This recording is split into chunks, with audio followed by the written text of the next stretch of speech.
The broadcast is now starting. All attendees are in listen-only mode. Good afternoon, everybody. Welcome, and thank you for joining us again for our webinar, part 2 of Educational Advocacy After Brain Surgery. I'm Pip Marks. I'm the Project Director for Family Voices of California, and we'll be hosting today's webinar. And before I introduce Audrey, our speaker, I'm just going to let you know a little bit about Family Voices of California and what we do. We're a statewide coalition of locally based parent-run centres working hard to ensure that children and youth with special healthcare needs receive quality healthcare. And as the state affiliate of National Family Voices, we are California's federally funded family-to-family health information centre, and we provide statewide support and resources to families of children and youth with special healthcare needs.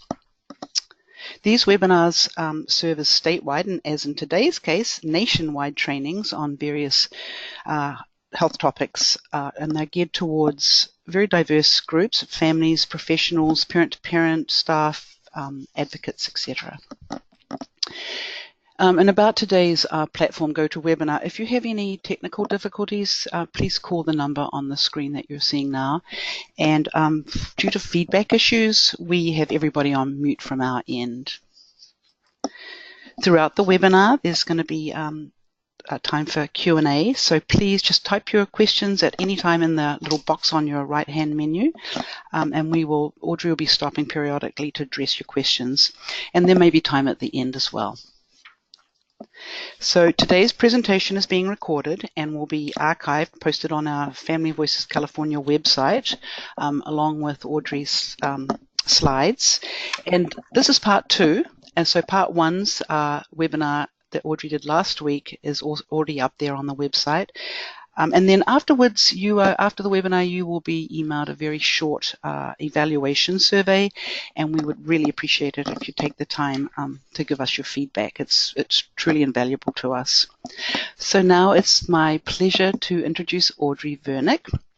Audrey serves as the Director of Educational Advocacy and Training and is responsible for coordinating the design, development, and implementation of the Brain Recovery Project's Special Education Advocacy Program, which helps families navigate their child's IEPs. Audrey is certified by the Council of Parent Attorney Advocates. In 2003, Audrey's first son, Bennett, was born. And Bennett had suffered a massive stroke in utero and went on to have a hemispherectomy at age 2. And as the parent of a child with cerebral palsy, Audrey shifted her career to that of an educational advocate and caregiver. So Audrey, thank you again for joining us, and it is my pleasure to hand over the presenter role to you. Thank you so much. Well, welcome back for those of you who are returning. Wait a minute, my screen's not up. There we go. All right, here we go. For those of you who are returning, welcome back. And for those of you who are just joining us, we did a rapid fire summary of evaluations last time, which you're welcome to go back and listen to, as Pip mentioned. It's really my pleasure to be here. I'm really enjoying this process. So I'm going to start, those of you who were here before saw these slides last time, these first 2 slides, but I just want to talk a little bit about these key points. So as I've said before, knowledge is power, but sometimes I know as a parent I feel very overwhelmed by information, especially when you have a very complex child that is your child or a child that you're working with. And so it can be overwhelming sometimes, but it's so important to have all of that information. So as hard as it is, I know that sometimes diving into all these evaluations in this process, we all just want to bury our heads in the sand. So sometimes you just have to do a little bit at a time, but getting through it and getting that information is so important and is going to help the child in the long run. And I talked before about all the things we need to know. So again, I don't know which particular brain surgery your child or the child you're working with has had, but it's really important for you as a parent or advocate to understand as much as you possibly can about the child, the surgery, the effects, the disabilities. If you don't know, research it, ask your doctor, and get that information because it's going to be critical in making this a successful process for your child. And just so you know where we were last time, we did referral and assessment. So we've gotten to step 2 in the IEP process, which just is an indication of how lengthy it is. I really could have spent an hour on every single area of evaluation or more really last week. So it is the biggest component of this process and can't be skipped. So if you didn't see part 1, I highly recommend you go back and understand what those evaluations are and what they would look like. So today I'm going to start with a question that came at the end of my last presentation about parents' input into the IEP team. And I misunderstood the question, and I apologize. I thought the question was about, can the parent tell the team about the child and get the team to listen? In that case, the answer would be no. But if it's part of the evaluation process, and absolutely, the parent is actually required to be consulted, interviewed. Oftentimes, parents fill out questionnaires or checklists, and that's a critical part of the evaluation. If that doesn't happen in an evaluation, that's probably grounds for an IEE, or an independent educational evaluation. So I'm going to talk to you a bit about how to request an IEE. What it is an evaluation that's provided by an independent evaluator of the parent's choice and paid for by the school district. And this would come after the school has had an opportunity to evaluate the child. They get the first bite at the apple. And if they haven't done a comprehensive evaluation, then their evaluation is not valid, and you can ask for an IEE. Now remember, the evaluation of your child includes every area of suspected disability. So it might be a vision assessment, a speech and language assessment, a mobility assessment, and a cognitive assessment or an academic assessment. Those might be all the assessments your child needs to have a comprehensive evaluation. If the district only does one, their evaluation is not comprehensive, and therefore it's not valid. So, and the evaluation, like I said, consists of those many different assessments. And really the only way to negotiate for the school for your special education services is to get that comprehensive evaluation, because you need that accurate picture of all of the child's needs and disabilities. And there's a Band-Aid here. This is the pain point for the district. The law specifically states that Child Find is a very robust component of the IEP process. Child Find is the law that says that any child with a disability has to be assessed in all areas of suspected disability. So we need to use this law to support finding out what the needs of the child are and getting the appropriate IEP in place. So what is a valid assessment? We want to look at, have all the areas been addressed, like I discussed. There are a variety of assessment tools and strategies used. So this is an interesting one. I see this all the time, where an evaluator will do one standardized measure and do one 15-minute observation and write an evaluation report.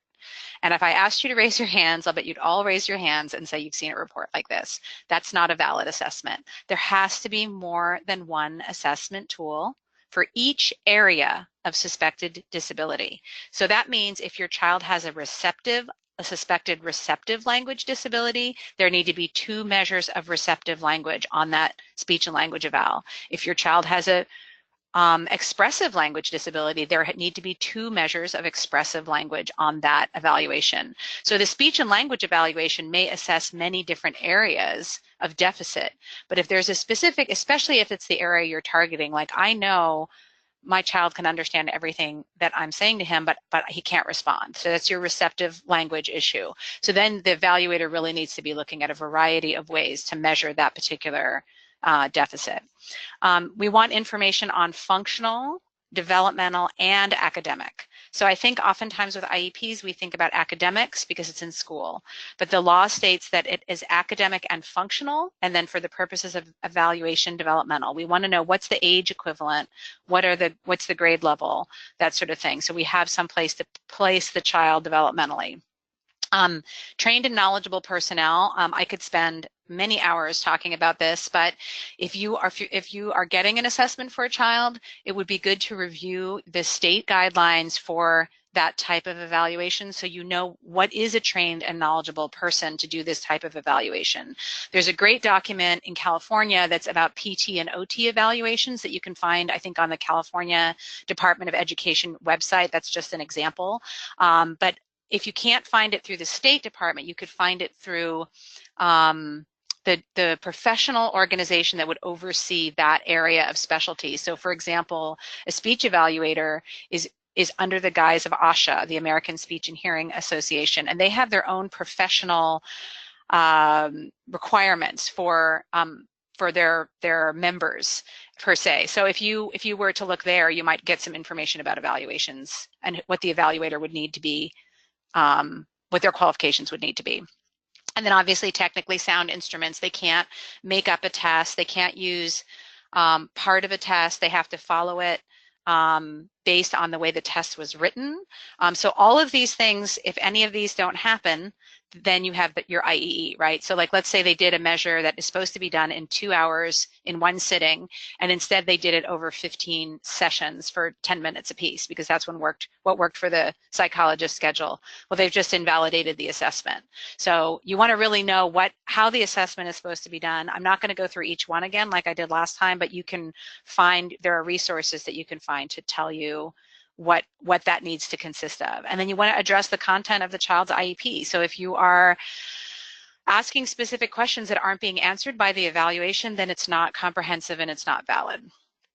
So again, for the qualifications of the assessor, you're going to check your requirements. You're going to check the requirements from the company itself that makes the test, so you can find out what test is being used.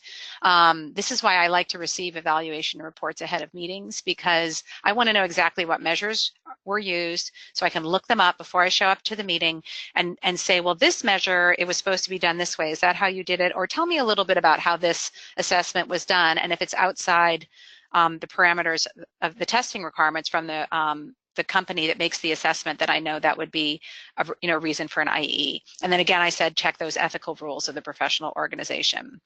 The other thing is, what tests did they use? Again, you can't just pick random tests. Are these tests appropriate for a child with multiple disabilities? And I want to briefly talk about this, just to say that most evaluations are normed for typical kids. And most evaluations are not normed for kids with visual, motor, or auditory impairments. So that isn't to say we should not get norm, reference, standards-based tests, but we have to keep in mind that the information we're getting may not be 100% accurate. And again, that's why multiple assessments of the same area can be really useful. The other really important thing is recommendations. So the school district's assessments frequently do not include any recommendations. So this is why it's really important to either hire your own assessor or get an independent educational evaluation at district expense, so that those robust recommendations are given. Again, if you look at the professional ethics of different organizations, for a psychoeducational evaluation, recommendations are required. They often are not in the reports that I frequently see from school districts, and they will say, I've told you all these things about the child in my report, but now it's up to the team to decide what's needed. But the team is not the expert in the child's condition and didn't do the evaluation and doesn't know. So how is the team really going to make that recommendation? So those recommendations really need to come from the person who assessed the child. So other problems with evaluations would include that assessor is not familiar with the child's disability. Now, this doesn't entirely rule out the validity. I recently had a child that I needed an evaluation for who was legally blind, and the assessor I found had never worked with a legally blind child, but she was willing to work with the vision teacher and do some research and modify the instructional materials and spend some time learning about how to do that assessment properly, and her report was fabulous. But if you are getting an evaluation for a child with suspected autism and the assessor has never assessed a child with autism before, it might not be the appropriate evaluator. Again, if that evaluation is not comprehensive, comprehensive equals valid in the eyes of the law. So if it's not comprehensive, it's not valid.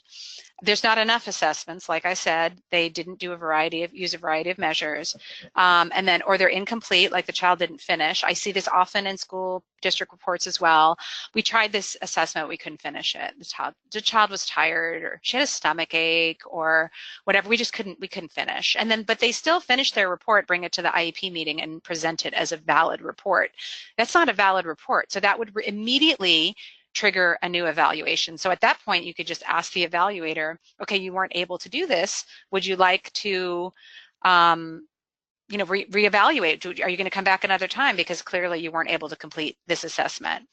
And then anytime there are any wrong facts or conclusions on the report, that invalidates it as well. So if the child's date of birth is wrong, if the condition is wrong, if it uses he instead of she throughout the report, and it's obviously a cut and paste, that would be enough to challenge the evaluation as well. And here's some information about independent evaluations. This is probably the #1 issue we face as advocates and as parents. How do we get the school district to quote unquote consider an independent evaluation? Now, this could be an independent evaluation that you provided to the school team or that the district provided.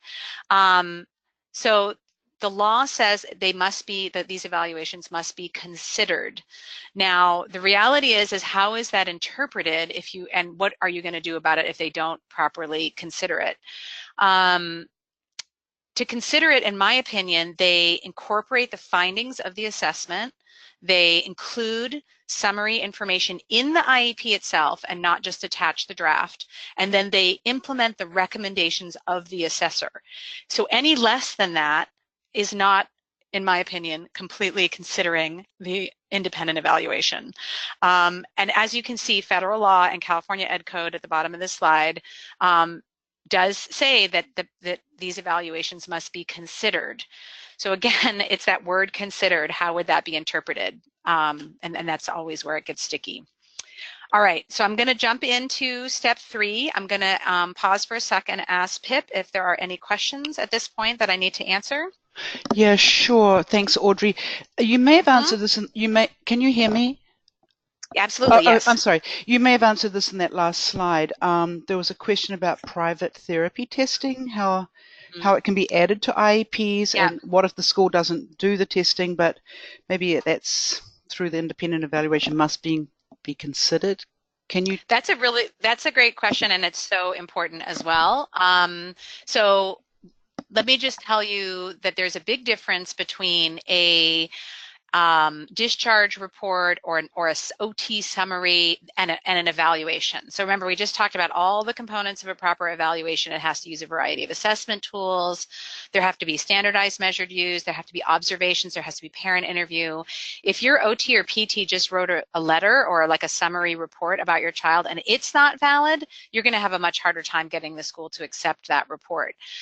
The reality is, though, even if you bring that report to the team, yes, they should consider it. Like I said in the previous slide, I can't back up. The team still has to consider any information you bring in, but whether or not they're going to act on it is the question. So what I generally like to do is get the independent evaluations from the providers that are already working with the child, and then request evaluation from the school and hand those summary reports and letters and any evaluation that was done to the school district PT, OT, whoever it is, and say, here's what was just done by my child's therapist who's been working with him for 2 years. Because then it's much more likely to be integrated into the report, especially if the child is complex or it's an area that the school district assessor doesn't know anything about. They will just use what's in those independent reports, incorporate it into their own report, and there you go. Now you've got those findings in the school district assessment. And one other issue is this independent versus school district assessment. The school district is required to assess your child in all areas of suspected disability. So if you bring your own evaluations and they say, yes, yes, yes, we're great, we don't need to do any of our own, thank you for bringing 15 evaluations, and they write goals around them and they create a wonderful IEP, they have still violated child fine because they did not evaluate that child. So unless it's their own evaluation or an IEE paid for by the school district, the district is obligated to evaluate.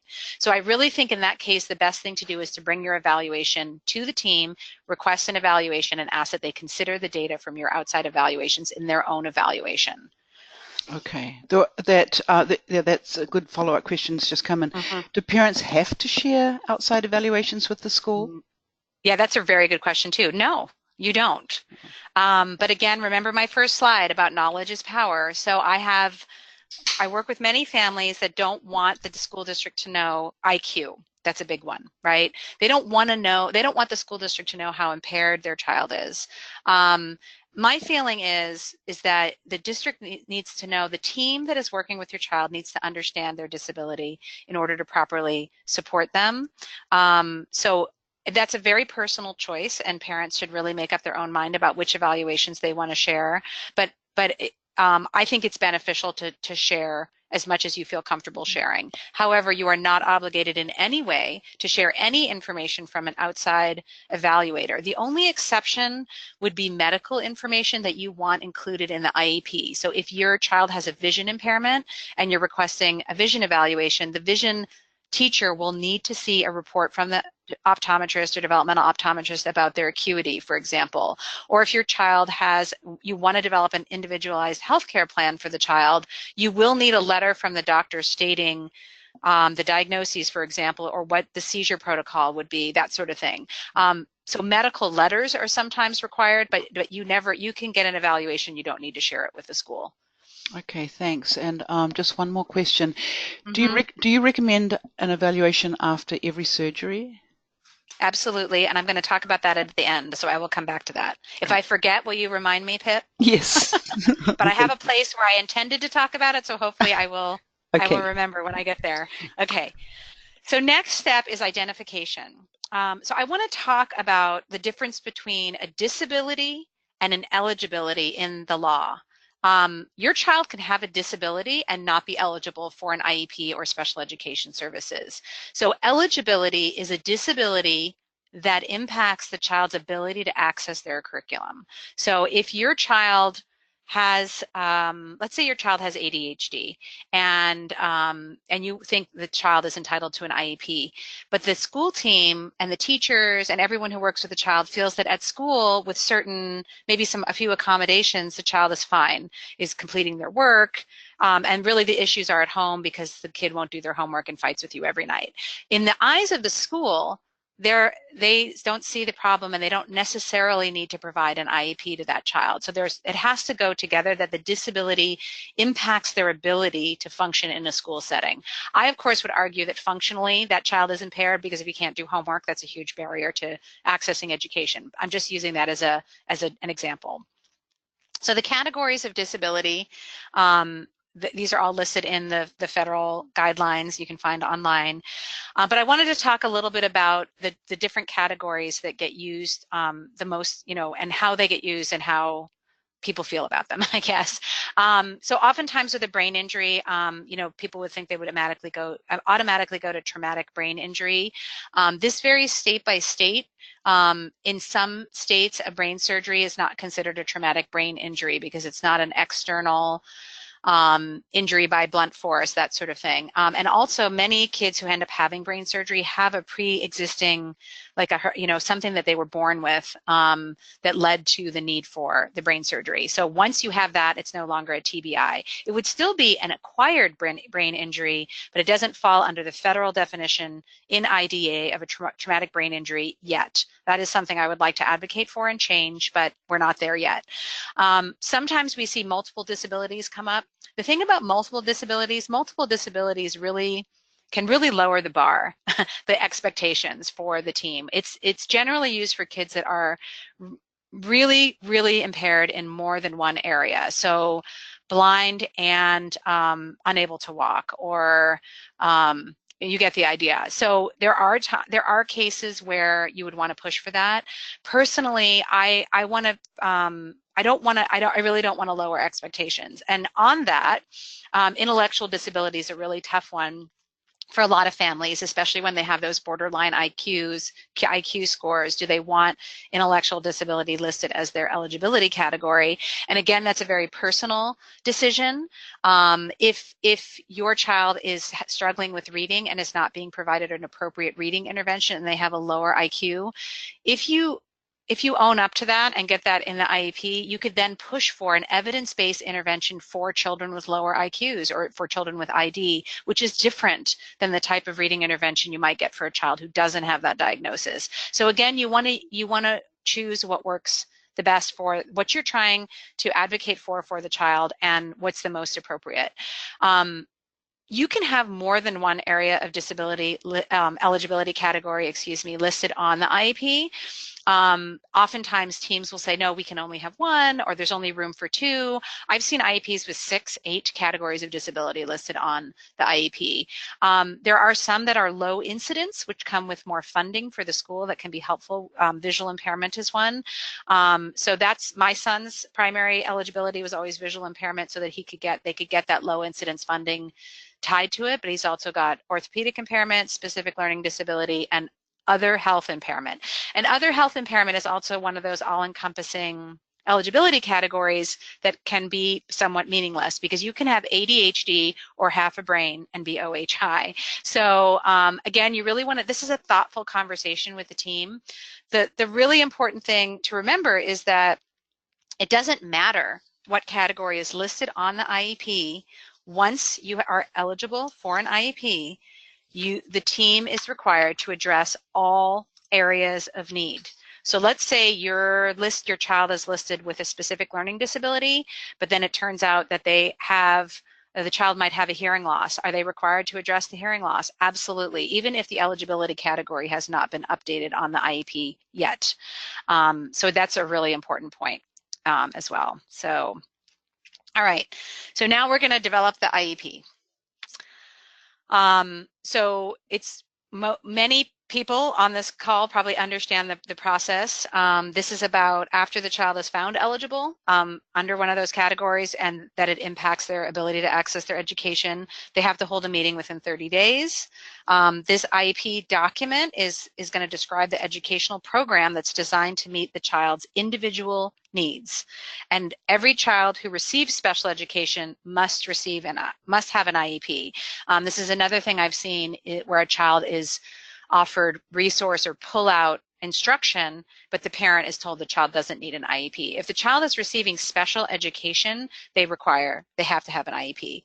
And the point of the IEP is to set the learning goals for the child, and I want to say aligned with state standards wherever possible, and then to list the supports and services that the school district will provide for the child. So it's basically a roadmap for the school to provide what's needed for the child to meet the child's unique needs. So present levels of academic and functional performance. This is one of the most important components of the IEP, and it's often skipped. And many people have heard it referred to as PLOP, present levels of performance, but I really prefer PLAF, which is longer, but the present levels of academic achievement and functional performance, because again, school is not just for academics. They have to address the functional and the social emotional needs of the child. So if the child learns a skill in one setting at school but can't functionally use the skill outside the therapy room, they have not met that child's goal. That's not functional performance. So it's really important to understand those two components are part of this. So PLAF is the man. Without him, you have nothing. So you really cannot skip this step. And what I like to say is if you gave your IEP or the child's IEP to a total stranger and asked them to read it, what would they know about this child? Because oftentimes in the present levels of academic and functional performance, it starts with something like this. Johnny is so sweet. Everybody at school loves him. He's always smiling. He's made great progress this year. We are so proud of him. What does that tell us about this child? Nothing. That child describes children with incredible disabilities, but it doesn't really tell us anything about them. So this is a really, really important component. So the overview of what should be in the present levels of academic and functional performance is, what are the child levels today, right now, in the present? If the IEP team has found that in the past 2 months, when she was evaluated last, the child has suddenly made leaps and bounds progress, does the present levels need to be updated? Absolutely. So it could say in the present levels, at her last evaluation 2 months ago, she was only knew 5 out of 26 letters, but today she knows 24 out of 26. And why is that important? Because that shows the child's ability to make progress, the potential, and especially in that short period of time. You can't cut and paste last year's present levels into the IEP year after year, or goals, or comments on goals, really anything. That's a violation of FATE. You have to include, how does the disability affect the child's involvement and progress in the general education curriculum? So the whole purpose of an IEP is to help the child access the general education curriculum. So it has to describe the child's disabilities are this, and therefore this is how it impacts their ability to go to recess, go to lunch, go to band class, sit in an hour and a half long science lecture, whatever it's going to be across the school day, getting on and off the bus, and the progress. So last year, the child could not get off the bus without 2 helpers. This year, the child is able to get off the bus independently, that sort of thing. Every area across the school, we want to really see, is there progress, and is the child able to access that component of their day? We want to include those strengths about what a wonderful, sweet child Johnny is and how he smiles all the time, but we really need to include the weaknesses. It has to include units of measurement. How many times does the child do this? How many prompts? What's the percentage of accuracy? Because you can't just say, Johnny's doing better. Better than what? Compared to what? So we want, in this present levels of academic and performance section, should have data in it. So you can pull data from the evaluation reports. You can use benchmark assessments that the classroom they're using in the classroom that are tied to methodology or curriculum in the classroom. It could even be observational. Maybe the speech and language therapist will say, when we started working on this goal, this child only had 2-word utterances, and now she can speak in a 7 to 10 word sentence without prompting. That kind of information belongs in your present level statement, because this statement, this section of the IEP, drives everything else in the IEP. It is the most important part. Remember our PLAF man, he's very, very important. And then I'm going to talk about parent concerns in a little bit, because we're going to get there. Hang on. Okay, and then academic, I just want to talk about a little bit about the difference between academic achievement and functional performance. So that academic achievement is the basics, reading, language arts, math, science, and history. Looking at all the components of math, because just because a child struggles in math doesn't mean they struggle in all areas of math. So let's really understand what the strengths and weaknesses are in math, and the same thing with reading. So, and this is really important, to understand things like dyslexia. What is it about the reading that the child is struggling with? We really need to understand that. Sorry, and then functional performance. So all these areas would be looked at under the functional performance, and again, taking those academic skills on that previous slide and applying them. So let's say that in the specialized academic instruction or the resource room, the child is getting 10 out of 10 math questions correct, but when they go into the classroom, they get 0 out of 10. So what's going on? That's a red flag. We want to know that the child is functionally able to apply the skills they use throughout their day, and all of these areas should be looked at. All right. So I'm going to tell you about the 6 signs of a bad PLAF statement. So one is it remains the same year after year. Remember, I said they can't do that. If it lists test scores that aren't self-explanatory, that's not good either. You don't want a present level statement that says, on the WIPSI, Johnny got a 33 standard score, and on this test, he got this standard score, and on this test, he got this standard score, period. So again, remember, you're handing this to a stranger who knows nothing about special education or your child, and they need to understand, what is it saying? So you want the measures to be interpreted as well. So Johnny's low scores on this subtest and they can put standard score 80 or standard score 60, whatever it is, indicate that he has deficits in the following area and therefore requires accommodations, modifications, supports, etc. A lot of highly technical language is also not good. They can have it in their report, that's fine, but in the present level statement, let's make it English that everyone can read. Again, you want a stranger to be able to pick this up and understand your child. So let's just ask them to remove or replace that language and write it in a way that's clear and plain. Imprecise language. So borderline, what does borderline mean? What is low average? What is below average? The cutoff score for most standard score cutoffs is 15 and below is considered low and in need of intervention, and 85 and above is considered percentile rank, 85 and above is considered above average. So if the child has a score that's in the 15th percentile and below, it needs to be addressed. So saying borderline doesn't necessarily help the situation. We want to know this is a deficit area that needs to be addressed.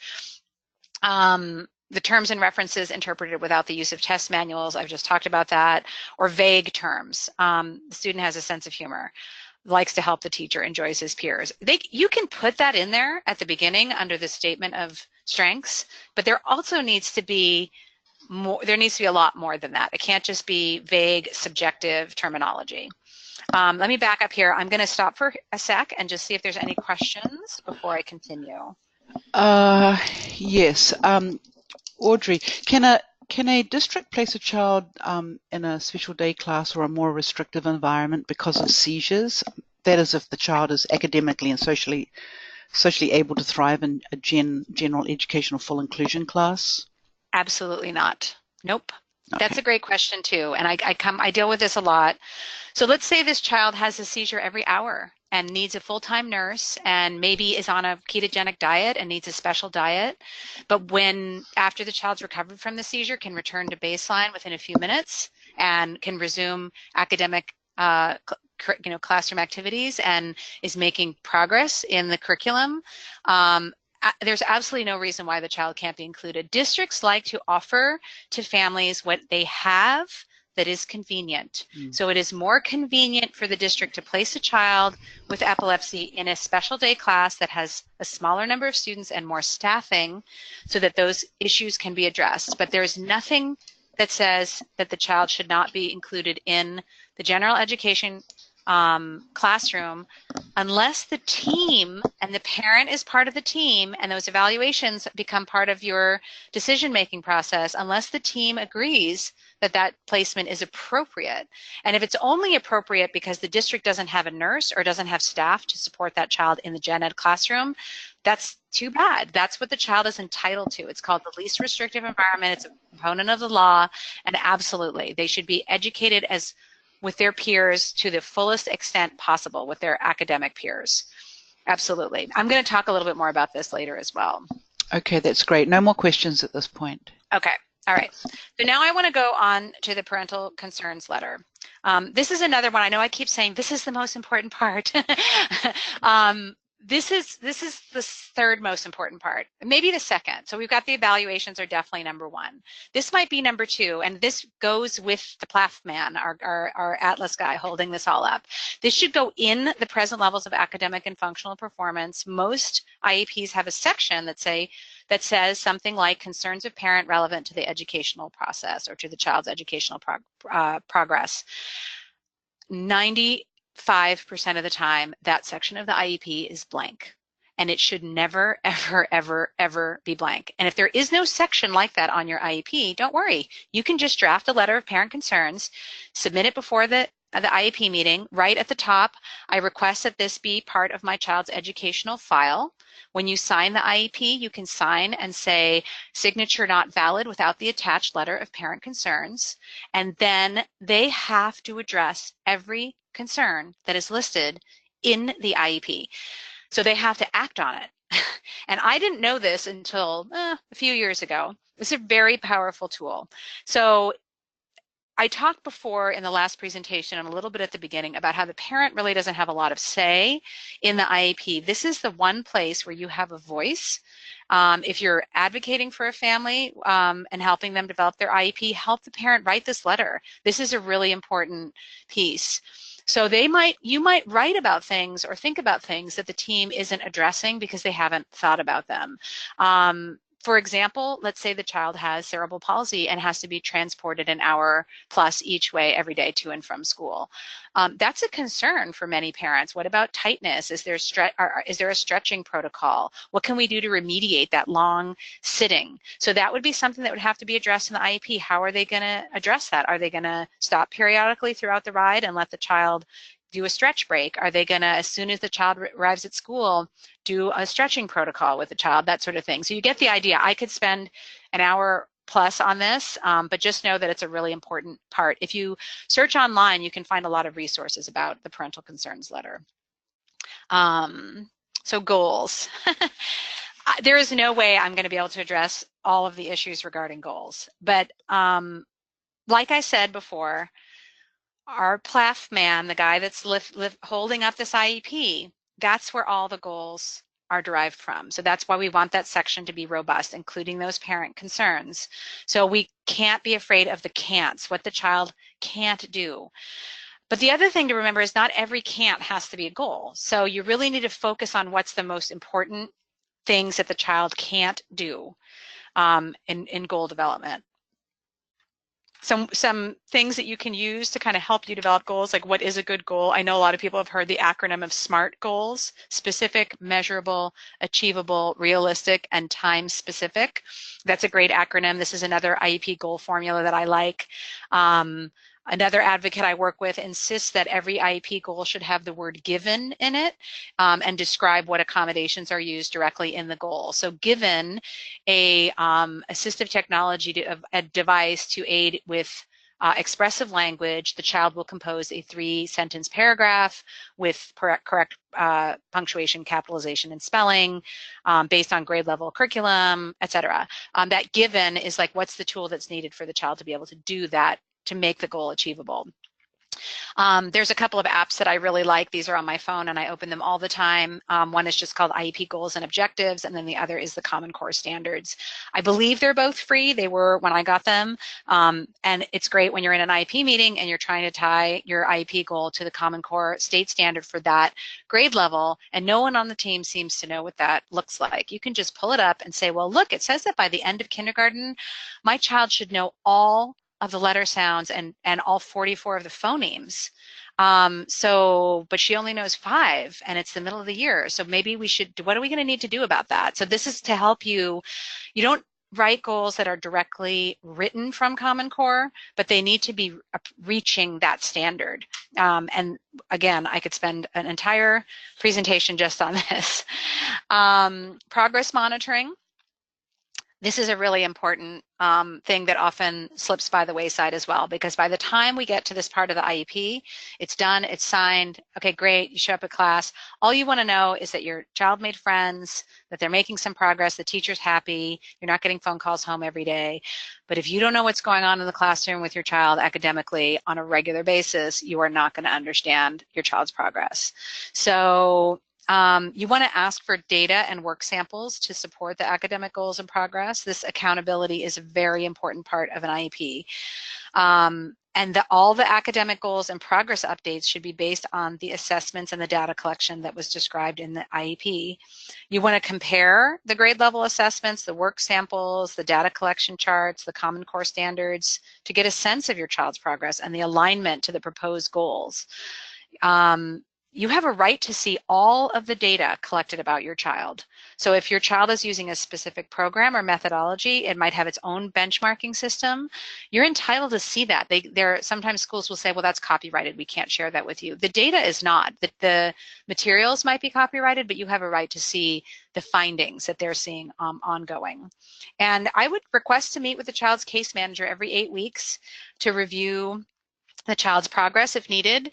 And at least every reporting period, which is 3 or 4 times a year. So as often as report cards are delivered to the general education student, you should be receiving a report card and a progress on goals report that lists exactly where the child is on the goal, the annual goal, by that date. So 3 months in, 2 months in, whatever it is. I would, if you're not doing the every 8-week meeting with the team to review progress, I would do it at least at every quarter or trimester, depending on your grade level, your reporting system that your school uses. Don't wait until the annual IEP to find out that your child has slipped behind, because it's going to be much harder to close the gap. Getting a year behind in reading when you're a kindergartner means that next year you're 2 years behind in reading.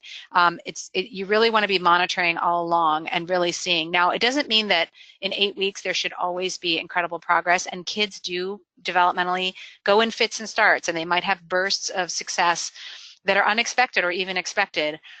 Our kids are different. The children that have a brain surgery have a neurological impairment of any sort. We don't know what's going to happen with them. So we really need to be monitoring this. And if it's not working, then you can say to your team, okay, this is not working. He's not making progress. Why is he not making progress? Is it too loud in the classroom? Is he having behavior issues? Is it where the instruction is being given? Is it the time of day? Is it the amount of instruction? Is it the type of instruction? So you can start to ask all those questions. Why is this not working?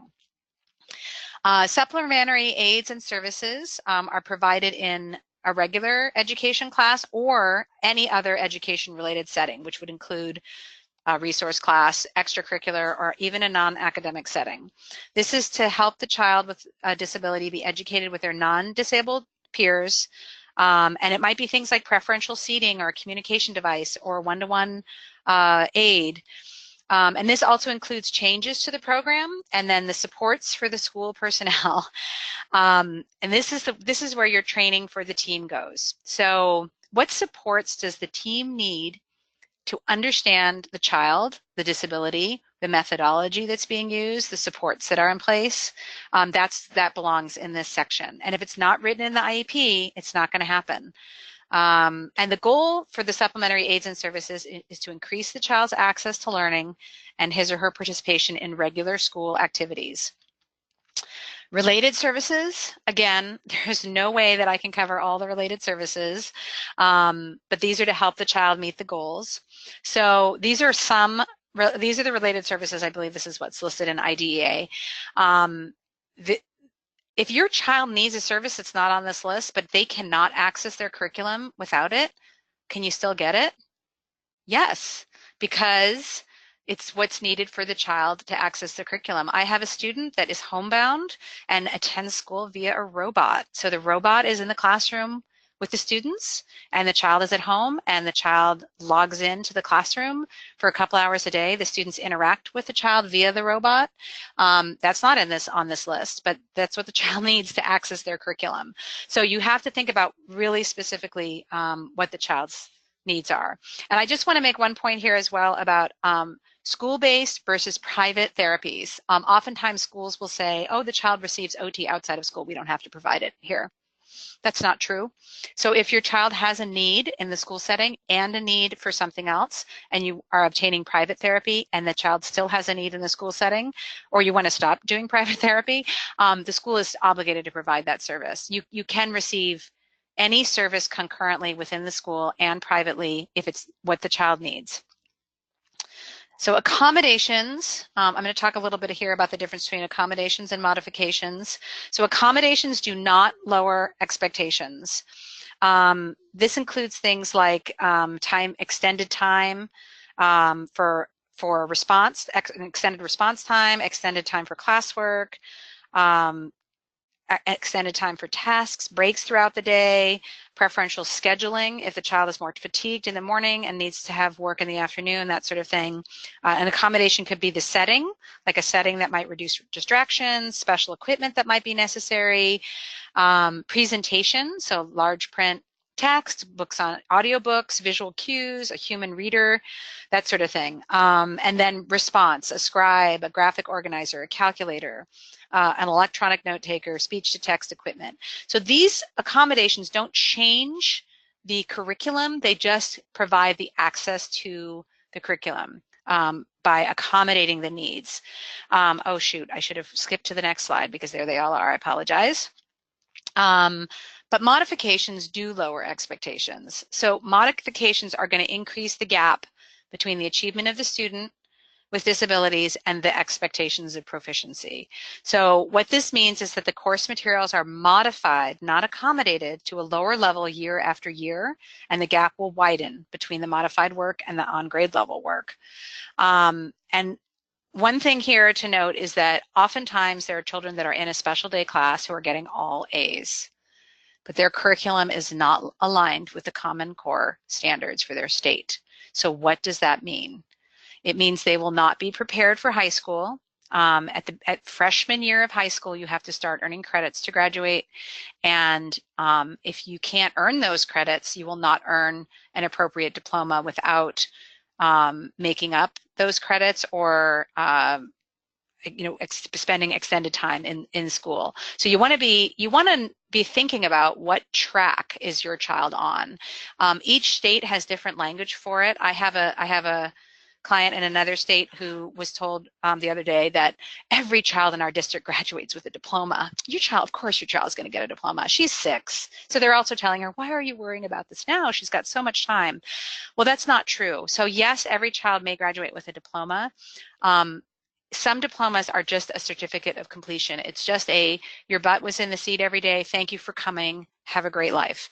But it doesn't prepare you for what's next. So the entire point of an IEP is to prepare you for what happens after you leave school, which is either the day you earn a diploma or at 22. So if you're 18 and you've earned a diploma, you are done with the IEP process. If you are 18 and you haven't earned a diploma and you are on that diploma track, the school is required to continue educating the child until they are 22. And some kids who have big hiccups in their life that may derail them for many years will require that extended runway to finish their diploma at age 22. But to decide at 18, well, they can't do it. Give them the 4 more years, have them work on that diploma if it's at all possible. I'm going to stop here real quick. I know we're running out of time. I have a couple more things to talk about, which is prior written notice, placement, LRE. I actually have a few more things, but let me take some questions and then I'll try to blaze through the last bit. Great. Yes, thanks, Audrey. Does an intellectual disability automatically mean a student will not be on a diploma track? No, that's not necessarily the case. So again, this is a team decision. The alternate achievement standards and the alternate diploma is determined to be the child with the most significant disabilities that the team agrees, and remember the parents are part of the IEP team, the team agrees that that is the appropriate track for that child. It should be 1% or less of the population of the state of children that receive IEPs. So this is for the most severely impaired. Does it mean that a child with intellectual disability can achieve a diploma? I don't know. I can't answer that question. Yeah. But does it mean they are not able to try? Absolutely not. The child is entitled to access general education unless they are in that 1% and the team agrees. And the parent sometimes doesn't want the child to be working towards a diploma because it's not appropriate for their child. That is fine. But if you feel that it's a reach goal for your child to do that and you want them to be working in that direction, absolutely, you have the right to keep them on that diploma track. Okay. And Megan, one of our attendees, is asking for your thoughts on when a school district says that standards don't have to be in the goals because they're teaching standards to all children. Okay, so then I want to have, as written in the present levels, and I want to have a conversation about this in the IEP meeting, describe to me how the child is accessing the general education curriculum. I had this exact conversation yesterday at an IEP meeting, and it turns out that this child is almost never in gen ed because of all the pullouts and all the direct instruction the child receives. So I want to understand, so how much time a day are they actually working in language arts with their peers and accessing this curriculum? And if they can say, well, we spend 45 minutes a day on this, and this is how it's broken down, and your child is getting really about 35 minutes of that. Sometimes they have to leave 10 minutes early to go to speech, but for the most part, they're getting that entire block 5 days a week, and they're accessing the curriculum, they're able to answer questions, then there's your answer. So districts say a lot of things, and this is another point I can make here. Oftentimes they have policies that are not law, and they're not in writing. Mm-hmm. So whenever I am told anything, and I'll talk about this when I get to prior written notice, I want to know can I see the written policy that says that that's not okay, or that you don't need to do that? Where does it say in the law that you don't have to align my child's goals with grade level with state standards? That's exactly what the law says. The law basically was written to require children with disabilities to have equal access to the general education curriculum. So sometimes kids are close and they'll say, we don't need to write a goal because we're working on that anyway. But if there's a big gap between where your kid is and where that is, then you're saying, look, we need to change something here to get them caught up because this is not working. Okay. And I know we're short on time, but I'm wondering, I've got a couple more questions going back to the IEE process, but maybe we can go over 5 minutes if, because absolutely. Okay, so 2 questions about the IEE. First of all, how do I know if the requirements of an IEE evaluator provided to me by the school district is accurate or legal? And the other part of that question is there a website or a place where you can that gives typical requirements of the IEE evaluator for each area or assessment? Well, so for an IEE, you're choosing your own evaluator. So the district can give you a list of evaluators. You don't have to go off their list, and I would advise you not to, because those are the evaluators that they write reports that the district likes. So find your own evaluator, and that it can be a little bit of a tedious process to. But you ask around, you ask your developmental pediatrician or your neurologist or your parent support group, and you start getting recommendations, and then, call a few. If it's for like a neuropsych eval or a psycho ed, I would call a few of them and say, here's my child, and get a little bit of a sense, is this going to be a good person? You can also look them up. There's there's an association of neuropsychologists that has a credentialing site with a score for each person and whether or not they're licensed in your state, that sort of thing. For district evaluators, there is a psychology. I'm sorry, I don't have it at my fingertips, or I would tell you, but there is a website that shows it's a licensed psychologist website, and I think they're by state, and you can look up the evaluator by name and find out what their qualifications are. This is where an advocate can help, because they're going to know exactly what the qualifications should be and what to look for.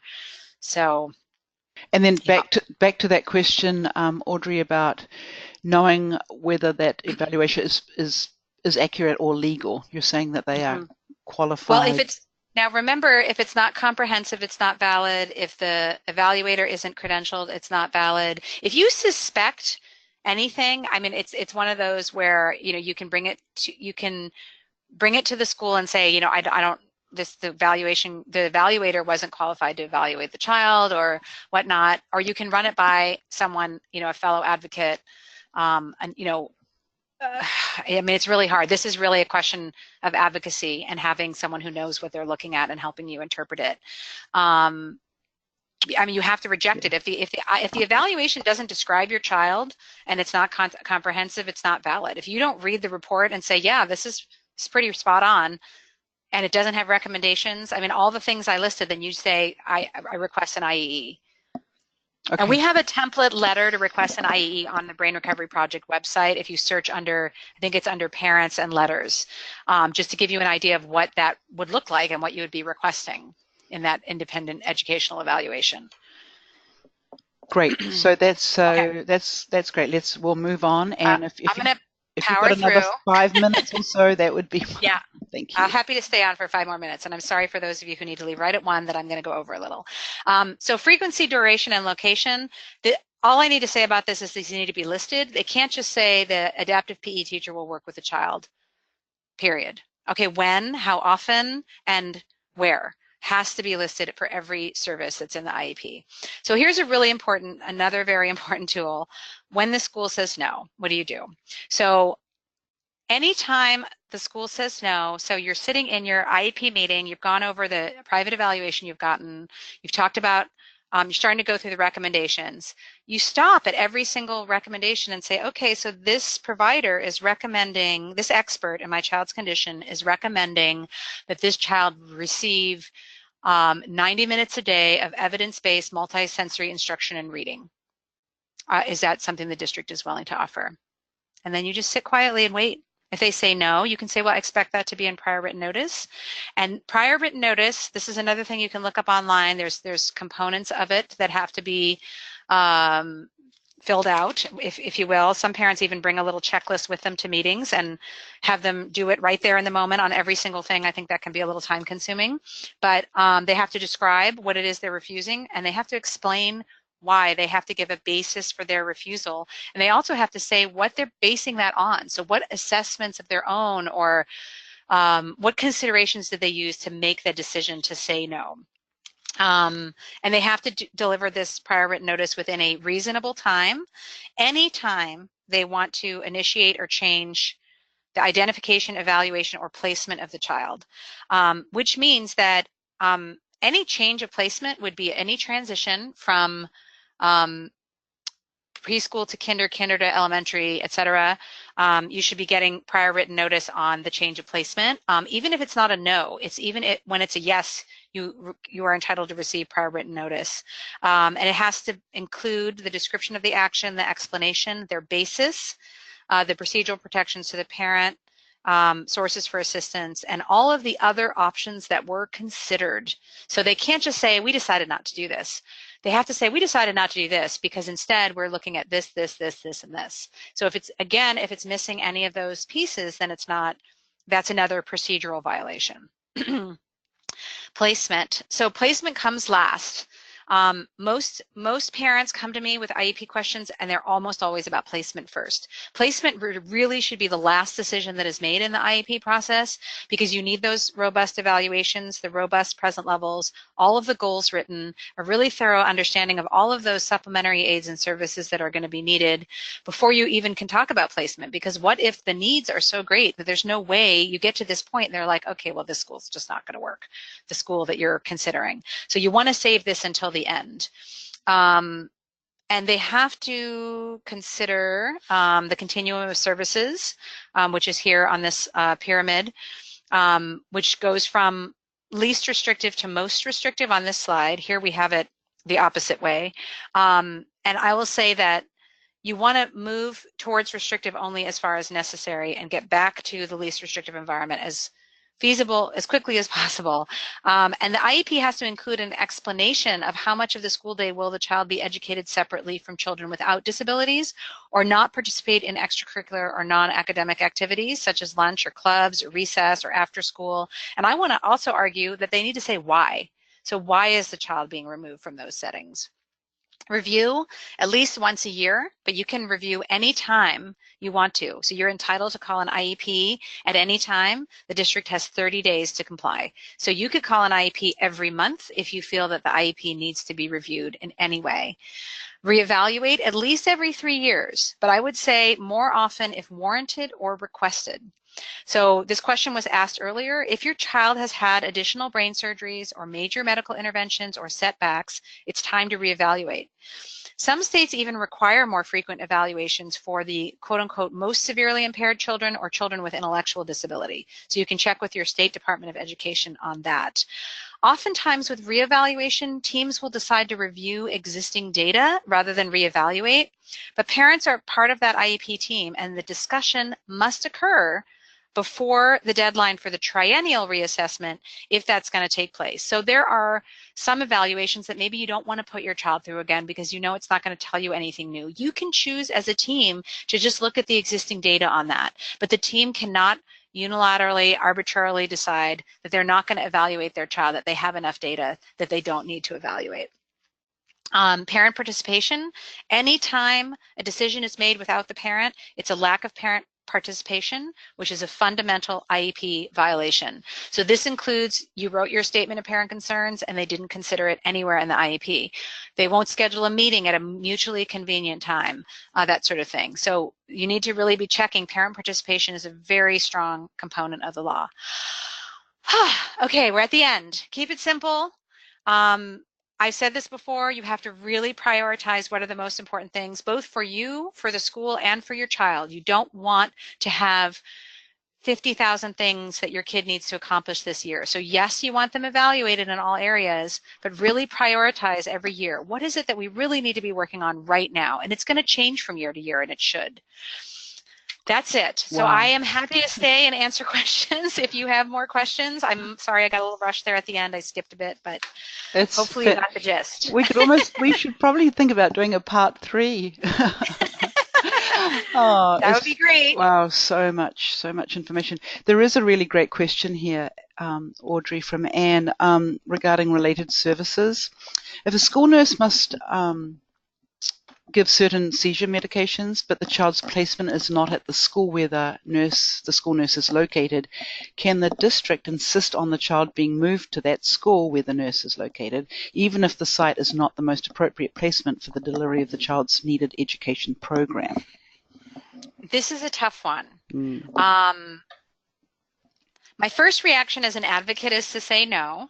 They can't do that, right? Because it's not LRE, it's not the least restrictive environment. They need to provide a nurse at the school site where the child is, that's the appropriate environment for the child. That would be my argument. Legally, what would hold up? I don't know. I'm not an attorney. I work with a number of attorneys, and I've had this conversation with attorneys before. It is possible that the district would win. They are allowed to pool some resources, but I would certainly start with the mindset of collaboration with the team and really having them understand, look, this setting is close to the child's home. She's made friends here. She's making progress. There is also a possibility for seizure medication to be administered by a layperson that is trained. There's a California state statute on this, and unfortunately I don't have it open in front of me, but you can search for that. I had a situation similar a few years ago where the school wanted to move the child, and it turned out that the secretary had a grandson with epilepsy, and she said, I'll administer the medications. So it doesn't have to be a nurse unless nursing is required. If it's just medication, administering medication, it can be done by a layperson if the parents agree and the school agrees. Yeah, I think this is happening with children with diabetes as well. Is insulin injections, and yeah, the whole school nurse thing is a whole different story. I don't know about a law on the diabetes piece, but there is an actual state statute about the epilepsy, the layperson trained to administer epilepsy meds that could be used in this case. Yeah. Well, it's been an amazing 2 webinars. Thank you so much, Audrey. I think we need to close for today, but I do want to remind everybody that's still on, please take the time just to fill out that really quick evaluation that you'll be receiving after the webinar. And so again, my thanks, Audrey, and to everybody for joining us today. Bye-bye. Thank you for having me. Bye-bye. Bye-bye. Bye.